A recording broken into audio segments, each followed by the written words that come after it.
Welcome everybody, we are going to be starting this up. We have just completed watching Lelouch's previous series against a very strong Zerg player, so he took a nice ZVZ against Alistor, and now we're going to spawn directly on top of him yet again. I bring to you Mill.Lalush. The red Zerg on the bottom left going to be going up against none other than Quantic.SaSe, the player who has been requested this entire tournament. We are finally going to be able to get into seeing him, as we were unable to cast him live, and now we're going to get to him through replays, which is almost as good, but come on, it's SaSe, it's not going to be bad.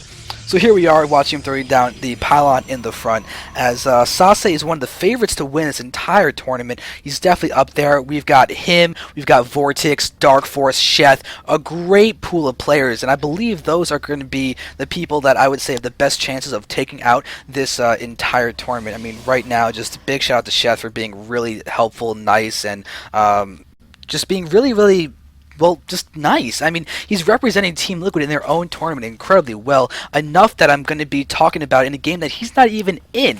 But let's go ahead and start going more towards the game that we're actually in, because we have Lelouch and SaSe, one of the best PvZs anyone could ever hope for, and we know Lelouch is taking a page out of Stefano's book in ZVP, considering that Stefano is probably the best ZVP out there right now. At least in the foreigner scene, in my opinion, at least. Although Damaga's got some really interesting stuff, I'm tempted to say Damaga has the most interesting ZVP, and that Stefano has the best ZVP. I don't think too many people can argue with me on that one. But I hope you guys are really enjoying this. If you would like to go to zanderfeverSC/vote, you can definitely get that going. I think I actually started this game before doing that. Yeah, it looks like I did. So we're going to have SaSe versus Lelouch actually being able to be voted on now. So please go to zanderfever.tv/vote and let us know who you think is going to be winning. I'm kind of embarrassed I started this thing before actually doing that, but that's okay. And Lelouch is happy it is cross. And I actually want to explain that a little bit.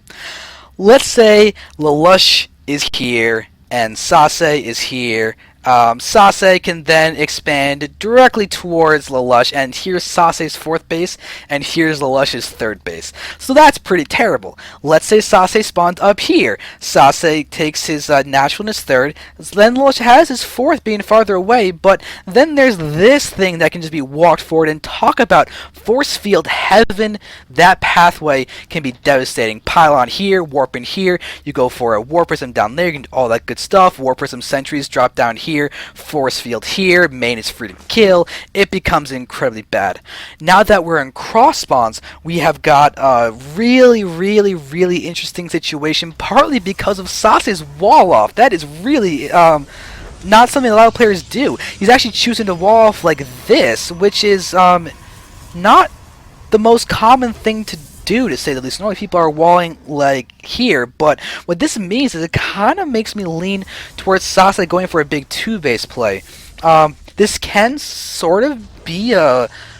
This is even a less secure wall. It may be a faster wall off, but it's very...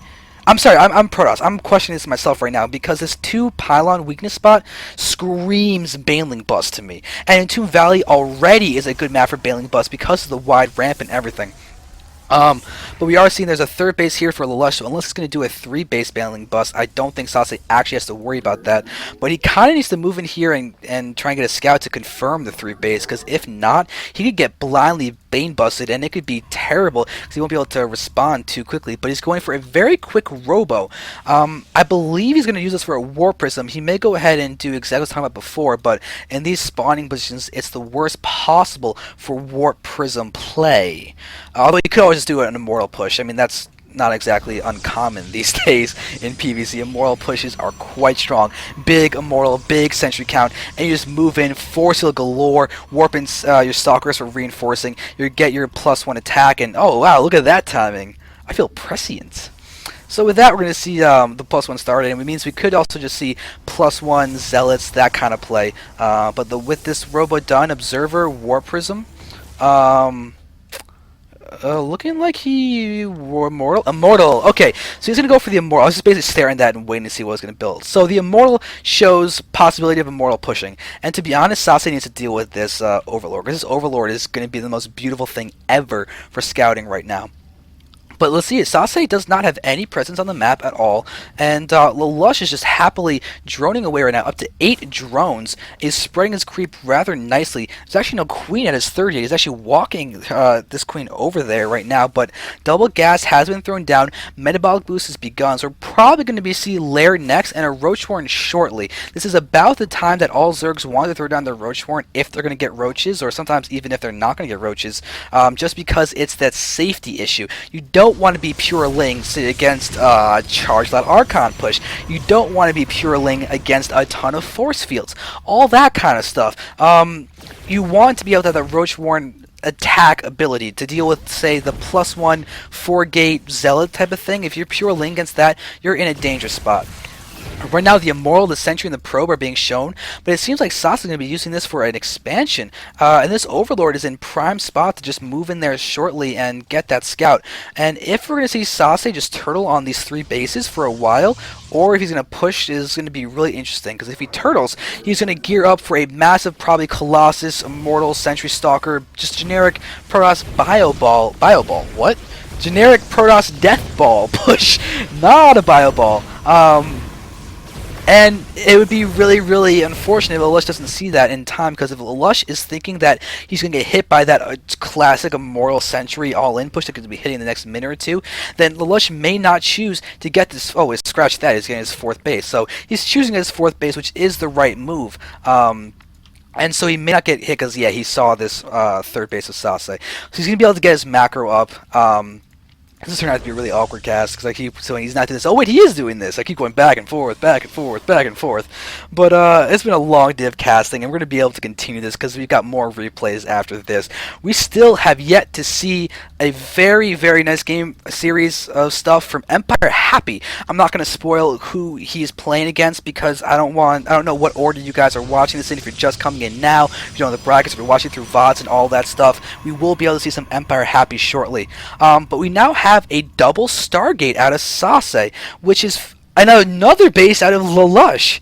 So Lelouch is going to have 5 bases before the 11-minute mark, or before the 12-minute mark. This is ridiculous. We're having double Stargate out of SaSe. Are the Void Rays Phoenixes? I think they're going to be for Phoenixes, because we're having the +1 weapons also being upgraded. This is very interesting, because he could theoretically go for a fair amount of Void Rays with this as well, and go for an Immortal Sentry Void Ray mix. I mean, talk about things you can complain about. That would be insanity. He's got enough gas for both, and he is going for double Phoenixes. Okay, that's a lot more standard than going double Void Ray. But this double Phoenix is going to allow him to have a lot of presence in terms of harassing and everything. And it makes me almost think that SaSe and Lelouch have met a lot in the past. I mean, that wouldn't be a shocker considering how strong both these players are and how active they both are.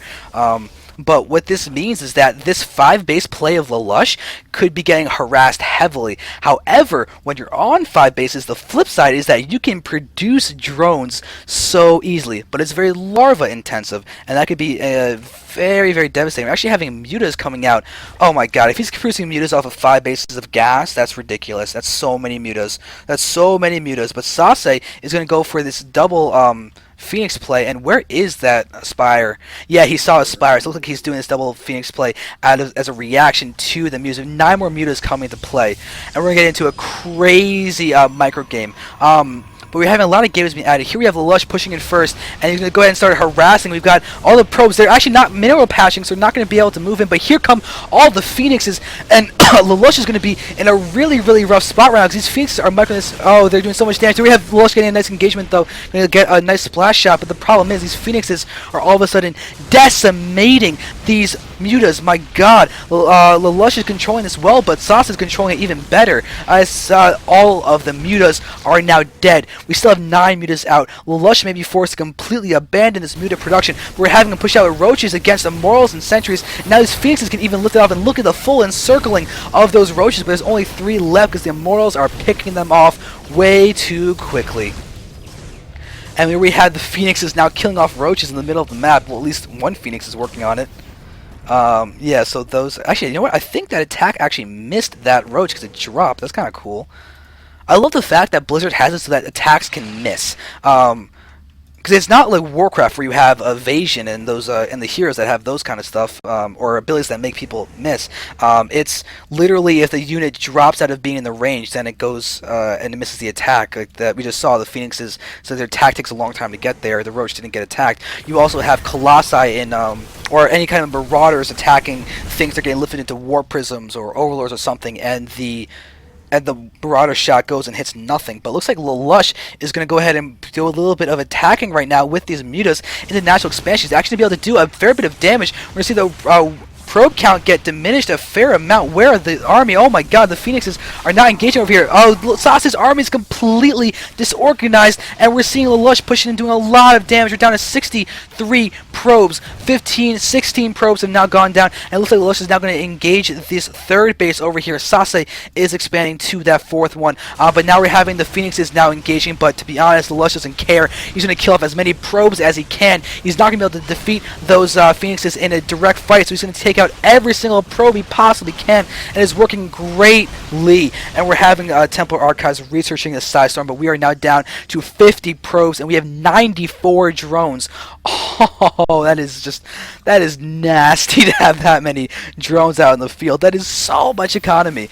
Alright, so SaSe is now Sentry Immortal Zealot, getting pushed across the map, but the Hydras are going to be in play. It's going to be really key, but Hydras are actually bad against Phoenixes in these kinds of numbers. The Phoenixes do so much damage against them, and SaSe may be able to micro his way to taking a clear, decisive victory in this battle. He even has charge. He's got his +2 attack. He's looking to be so solid. Lelouch is only at 1-1 right now for those Hydras, and those Lings are only 1-1 as well. We have a bunch of Roaches coming out to play, but look at the Immortal count from SaSe. He is pushing forward, taking down Overlords. Lelouch is supply blocked at max, which is kind of funny to see a supply box at max. But oh, Fungal on those Zealots. Fungal is so good against Zealots. It prevents them all from being able to move. And who says Zealots can attack anything with their charge? Because they can't, because of the Fungals that are attacking them.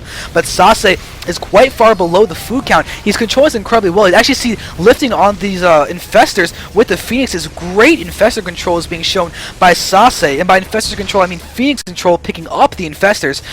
It's just not cost efficient to fungal them when you don't have the energy.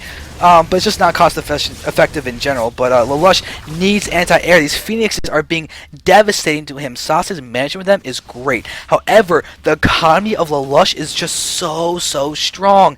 93 drones are out. SaSe's down to 52 pros. He's using 4 at a time. He's going to mine a lot of stuff. I mean, but you can see how far ahead Lelouch is. Lelouch has been able to harass, kill 28 probes, and SaSe, even though he's handling these attacks incredibly well, just look at how much has been damaged. Lelouch's economy is so strong that he's actually able to just not even care that he has lost so much. My god. And now we're going to see him pushing. This is going to be a dead Nexus.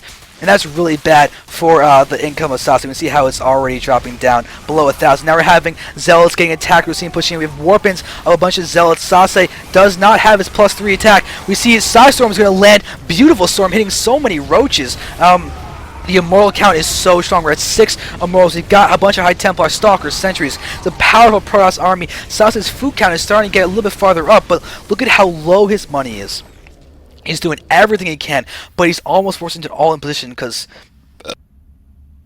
here we're having Lelouch going for a hatchery in the bottom right. It's going to be his 6th base. My god. Oh, the Infestor! Oh, the Infestor goes down. I don't know why I said Infestor like that. But this is looking to be incredible. We're having all of these Immortals pushing across. They're so powerful, though, that they're just dealing an incredible amount of damage. I mean, look at the kills that are on these guys. 15, 30 kills. So many kills on these guys. They're going to push forward. We got Psystorm going down. Storm over everything. Lelouch has got Roach Hydra. The Hydras are going to take so much damage from the Storms. And they're continuing to get stormed everywhere. SaSe is so low eco, but his army composition is so great. He's microing amazingly, and these Immortals just are not dying. They are truly living up to their name, and Lelouch is being forced to pull drones, and the force from the ramp is going to prevent a lot of the reinforcements from going down, but there are so many other hatcheries out here for Lelouch that he may be able to just remax anyway. We can see how his money is so low, they can easily produce some more. Oh no, the Roaches are being popping out directly in the face of these Immortals. Looks like one Immortal has gone down, but this is actually starting to look really bad for Lelouch. His drone count is now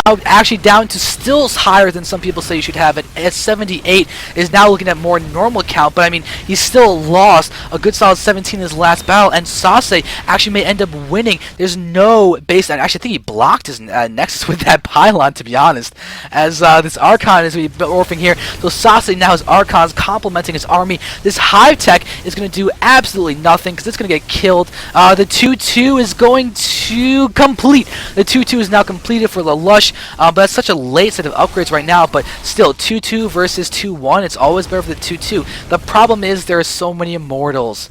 So many Immortals. Look at the kill count on these guys. They've got just crazy amounts, 31, 29. Together, those two Immortals have 60 kills, and it's looking like it will only increase as this is going on. SaSe now has a massive lead and everything, and we see him storming all of his own units.